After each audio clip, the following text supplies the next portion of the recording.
Airport manager Aftab Gilani का कहना है कि रोड टू मक्का प्रोजेक्ट के तहत 7 खुसूसी इमिग्रेशन काउंटर कायम किए गए। इस्लामाबाद से 100 से ज़ायद परवाज़ों के जरिए 28,400 आज़मीन सऊदी अरब जाएंगे। हज ऑपरेशन 31 मई तक जारी रहेगा।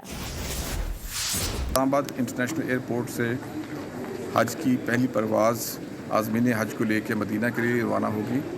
इस सिलसिले में इस साल रूट टू मक्का के तहत 100 परवाज़ें हुज्जाज को लेके मदीना और जद्दा के लिए रवाना होंगी, जिस पे तकरीबन 28,400 हुज्जाज रूट टू मक्का की फैसिलिटी अवेल कर सकेंगे। आप देख सकते हैं कि इस सिलसिले में सऊदी हुकाम ने 7 काउंटर्स इस्टेब्लिश किए हैं, जिसके नतीजे में जो सऊदी अरब में जाने वाले हमारे हुज्जाज हैं उनको बेहतरीन इमिग्रेशन की फैसिलिटीज़ इस्लामाबाद में ही मुयस्सर होंगी। इसके अलावा भी इस्लामाबाद इंटरनेशनल एयरपोर्ट पे आज़मीन हज के लिए बेहतरीन सफरी सहूलियात का अहतमाम किया गया है। सब्सक्राइब करें और बेल दबाएं ताकि कोई खबर रह न जाए।